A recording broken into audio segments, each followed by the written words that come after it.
Greetings and welcome. Hello! Our favorite season is just about to begin. And what season is that? Thrifting season! Ah, Yay! that one. Yes, that one.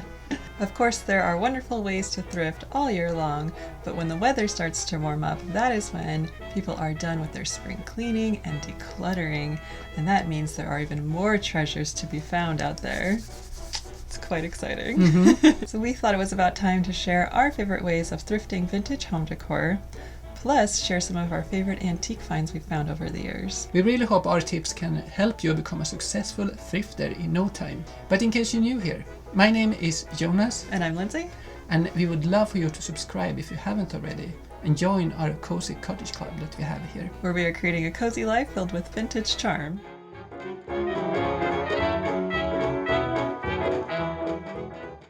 So the first question we have to ask ourselves is, why do we thrift and love vintage so much? That is a wonderful question, and we love thrifting because it's not only great on your wallet, but great for the environment too. We thrift all kinds of things, like from tools and clothes and you name it. But what is our favorite things? Our favorite thing to thrift is vintage home decor, because each item just tells a story and we feel we get to be a part of that. And I think that's what makes it the most charming. Plus, each item is unique, one of a kind, making your home style just truly special. But a little bit of our backstory. We've been living in this 500 square foot cottage for 6 years now. And when we first moved in here, we didn't really have much. We barely had anything. No furniture, pretty much no silverware, anything. It's taken some time and determination, but we have furnished the whole cottage with the majority of thrift finds over the last several years. So I wouldn't say we are experts, but we definitely have learned a lot, and we hope you find some really helpful tips from our charming antique shopping guide. So we're going to be focusing mainly on in-person ways to find secondhand treasures, but an honorable mention must be made to the online sources that we also use. To name a few, Poshmark, Mercari, eBay, Etsy, and of course also Facebook Marketplace and Craigslist, because that is actually where we found this 1920s cottage to rent and how we ended up furnishing it with vintage furniture. You might actually say that we actually thrifted this Cobweb Cottage. That's so true. So why don't we share our 5 favorite ways to thrift for vintage decor? Didn't you say it was 10 tips? Oh yes, that is true. So stay to the end for our 5 bonus tips for how to find bargains while thrifting and to make sure you have a pleasant thrifting experience. Well, it sounds to me that we need a lot of tea here. You are sure right. Let me go brew some. Well, thank you so much.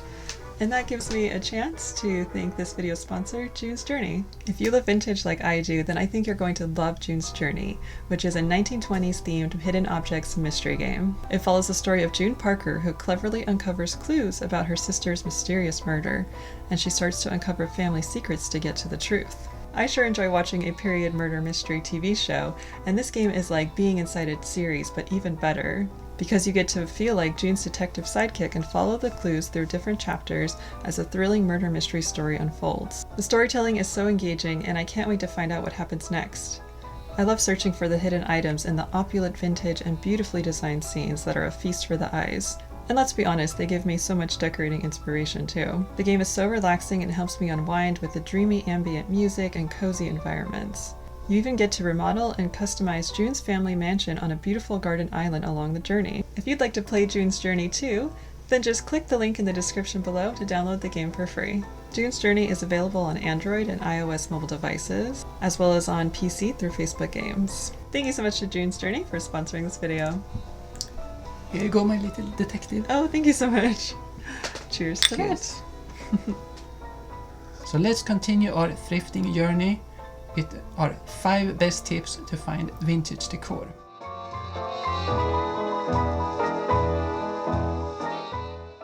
Number 1 is thrift stores.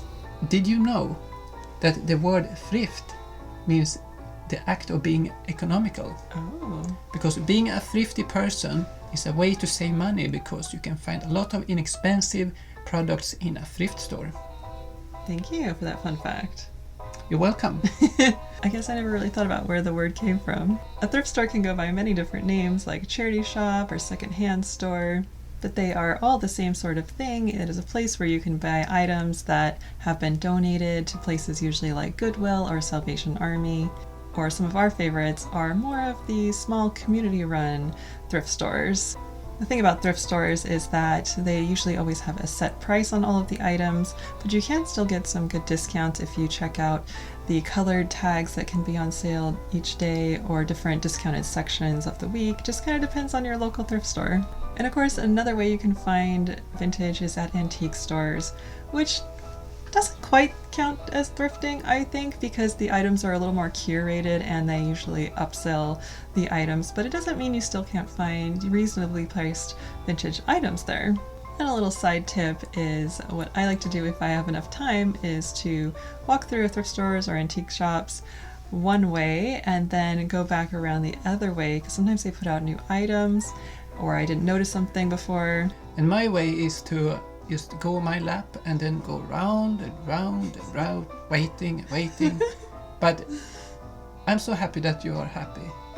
That makes me very happy too. You're very patient. So why don't we show you a few of our favorite thrift shop finds? Yes. This beautiful silhouette was found at an antique store in California, as well as this lovely tray. So these both came from antique stores, but we got really good deals on them. I don't remember the exact price, but oh, they're so beautiful. And the next item practically jumped in our shopping cart. It was Thumper. Oh, he's so cute. I know I show this little guy a lot in our videos because he's one of my favorite things we have. And it was just an amazing Goodwill find to find a 1940s Thumper figurine. Ah. And also thank you that you go a second lap, because the first lap it wasn't there. And they just put it out. Yes, that is a perfect example of how lucky you can get sometimes, because I don't think Thumper would have been there for very long.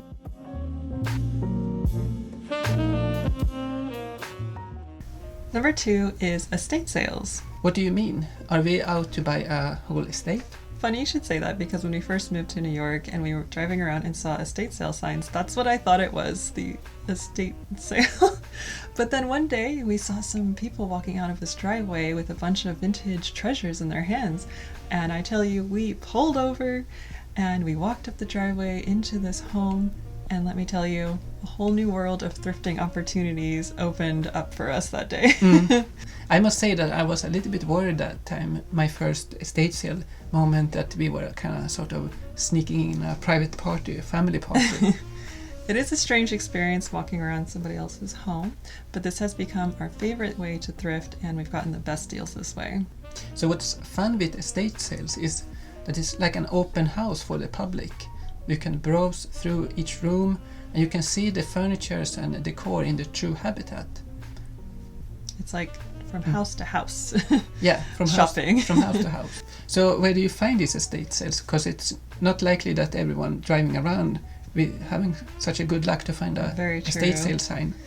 I use estatesales.net to see listings in our area, and you can sign up for your email and get notifications weekly. Usually the listings will say if there is a no bag policy, so you make sure you can leave your bag in your car. But if you find yourself walking around the sale with your hands full, that's happened to us many times, I usually grab a basket nearby and put everything in there. Or you can ask usually the people who are running the sale if they can kind of store your items off to the side while you continue through the house. So the most common reason that someone is hosting an estate sale is that a loved one has passed away. So keep in mind to treat the house with respect as you're browsing through each room, and as I like to see it is that someone's whole life is displayed in front of you, so be respectful. But sometimes it can just be that people are moving or downsizing, and that's why they're having an estate sale. Since estate sale thrifting is our favorite way to find deals, we made an extensive guide over on our Patreon page with more tips and a vlog of some estate sales we've been to as well. But what are our favorite things to look out for while thrifting at estate sales? The first thing I like to go to is the library, or where the books are. Yes. And I really love this field guide, the nature field guide book. And it's just so fun, a lot of nice illustrations and just very vintage, whimsical way they have been writing this book. It's beautiful. Beautiful. Yes. Another very special book we found at an estate sale is Floral Poetry and the Language of Flowers. And this book is from the 1800s, and it is so gorgeous.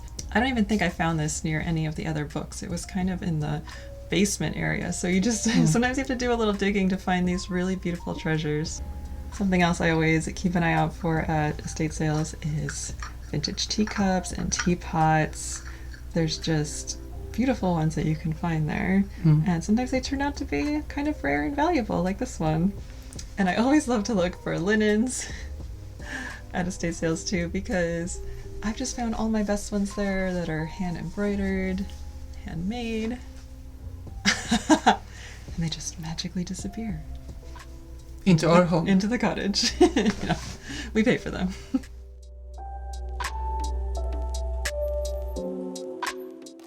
Number 3, rummage sales. And did you know that rummage means that you are moving things around in a little bit in a hurry?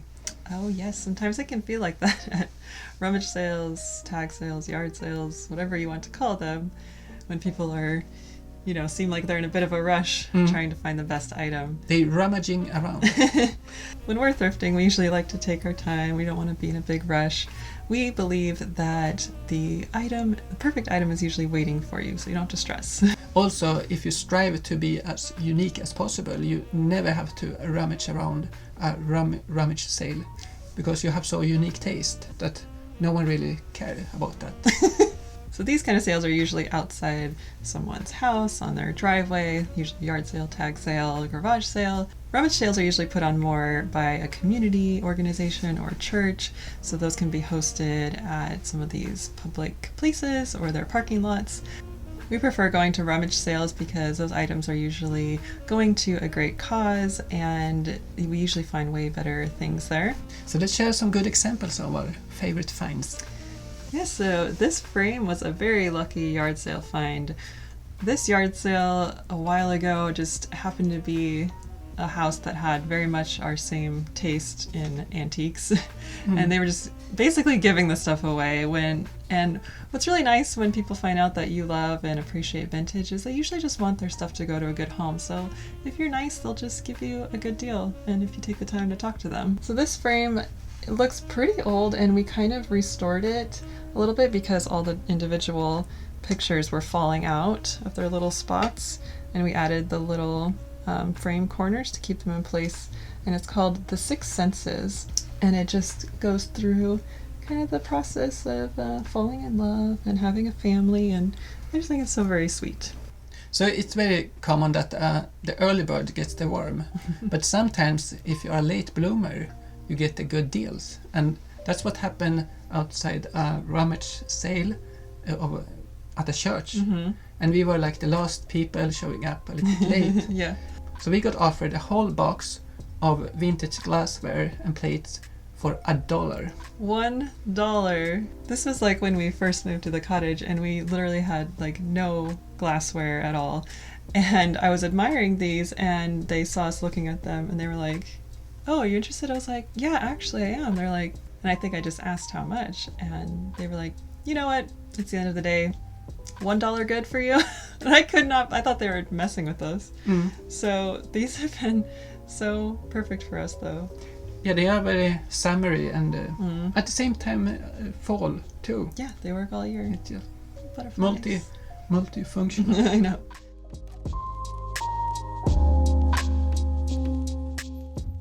Number 4, flea markets. Did you know that the word flea market most likely came from something called the French moniker, a second-hand market in Paris that used to sell goods with or without the fleas? Oh, very interesting. But however, if you got a flea, they kindly included it in the price. And what do you call flea markets in Sweden, your home country? Funny you should ask. We actually call it loppis. And do you know what a loppa is? What is that? A loppa is the Swedish word for flea.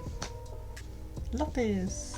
One of my favorite words to see on a sign in Sweden. After fika. Yes, fika loppis. Yep. So you can find flea markets indoors, but the ones that we usually like to go to are the ones that are held in the summer, and they are at large open air spaces that are just nice to walk around. And it's kind of like a farmer's market, but with antiques and vintage. Our favorite place to go to around our area of New York is the Stormville Antique Fair. It's located on an old airport field, so it is a very large area filled with all kinds of things, but especially the part we love is the whole antiques side. There's just rows and rows of antiques, and it's free parking and just a wonderful day trip. So if you're ever in the area, we can highly recommend it. So I know we've been talking mostly about home decor, but I just want to mention that at flea markets is usually where I have the best luck finding vintage jewelry and sometimes clothing too. So let's show some favorite finds, like this cute canister set. Yes, there's a set of 4 or 5 of them, but the tea and coffee ones we just think are so adorable. They're a little well worn now, but we've enjoyed using them for all of our baking supplies. Very loved. And also at the Stormville market, we have gotten very lucky to find a lot of vintage Pyrex for good deals. And nothing can go wrong with a good old tin box. Yeah. In our case, we store clothespin in it. Those are just a few things we found at the flea market over the years, and you just never know what you can find with or without fleas. Hopefully without.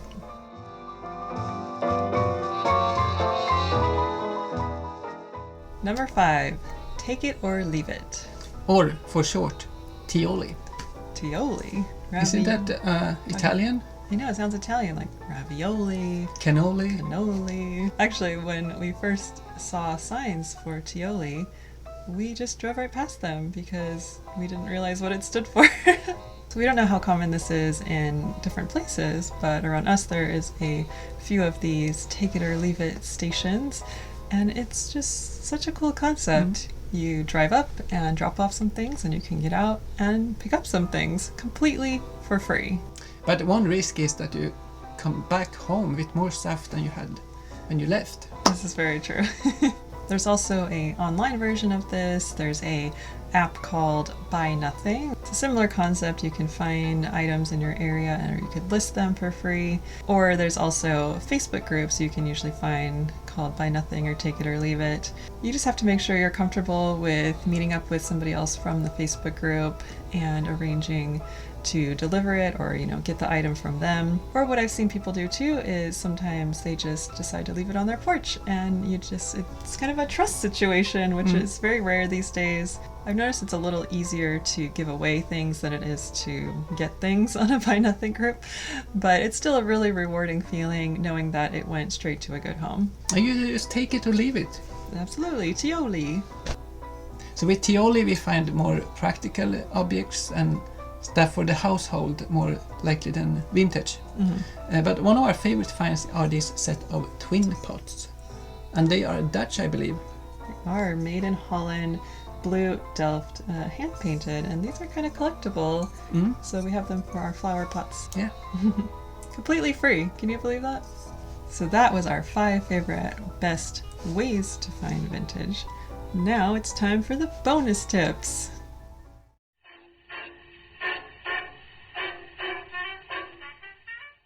Bonus tip number 1 is the best time to go. In general, the best time to show up to a sale is to be the first one, of course, because all the good things goes first.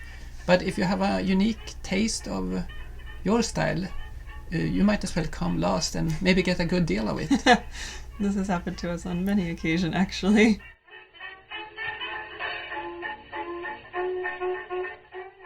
Bonus tip number 2 is what to bring with you. Be prepared by bringing a list of what you have your eyes on when you're thrifting, because it can get a little overwhelming looking at all these tiny trinkets and At least I get kind of overwhelmed and forget what I was looking for unless I keep a list. Of course, sometimes you can find things you weren't looking for, or especially gifts for friends or families are always a fun thing. If we're looking for a certain piece of furniture, then I always bring a measuring tape with us, as well as a list of the dimensions I have in mind for that space. Always bring a towel, not to shower with, but to place out in your car if you are going to transport a heavy, bulky item.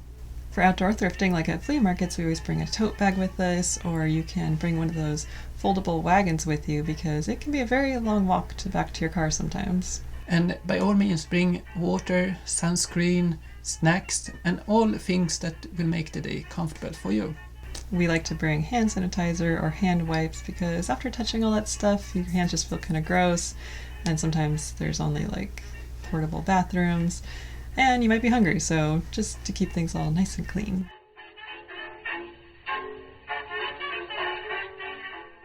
The third bonus tip is bring cash and have a budget.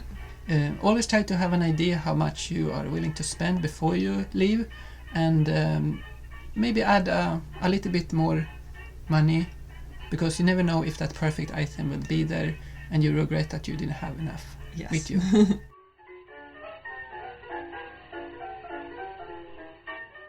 Fourth bonus tip is bargaining. So if there are items that do not have a price tag on them, then there is a very good chance that you can do what I like to call bundling. There's a fine art of bundling that I have seemed to master, haven't I, Jonas? For sure. Actually, it just kind of happened on accident because sometimes I just have my hands way too full and I just have to say, hey, what will you take for all this stuff? And I found that they will usually give you a really good deal on a bundle of items, and little things like vintage postcards and linens just kind of get tossed in there for free. They usually just base it off some of the price of the larger items that you have. So don't be afraid to just kind of, add a few extra things in there and just see what they say. I found that if you're just friendly and just take the time to talk to the seller, that they'll usually give you an even better deal too. Of course, there have been a few occasions where our charm hasn't worked and we just have to decline. Sometimes they just don't want to budge on giving you a good deal, and in that case, it's okay to say, well, thanks, but no thanks. Personally, I would much rather have a pleasant experience while thrifting rather than really negotiating to get the best price, but that's just us. I'm naturally not a very good bargainer, so that's why the bundling technique has worked very well for me.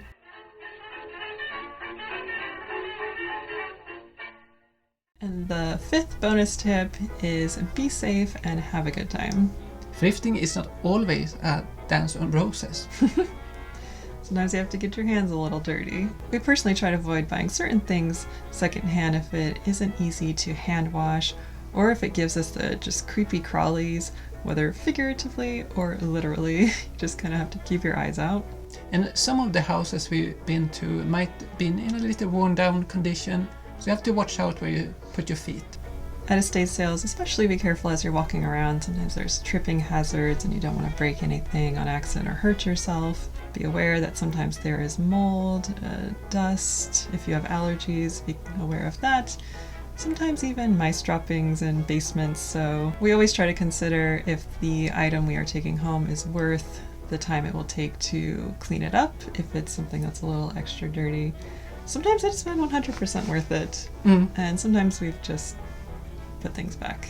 And with vintage, you just always have to be aware that some of the items may have dangerous materials in them, like lead, so just do your research and make sure you're safe and having a wonderful thrifting experience. One time we stayed so long in a house that I was like dusty and didn't realize that I was the dusty object to bring home. My little dust bunny to take with me. So that concludes our 10 best tips for finding vintage, and we hope you feel inspired and already feel like a professional thrifter. Yeah. The wonderful thing about thrifting is that there are so many different ways to do it all over the world, and that is why we want to hear from you. In the pinned comment below, we would love for you to share with this cozy community your favorite ways to thrift and your best tips for finding vintage. And while you're down there in the pinned comment, don't forget to download June's Journey for free and help solve the mysteries. So thank you so much for watching this video. We hope you had a really fun time. If you feel that you learned something, we would appreciate if you shared it with a friend. Best wishes on your thrifting adventures, and bye for now. Bye for now.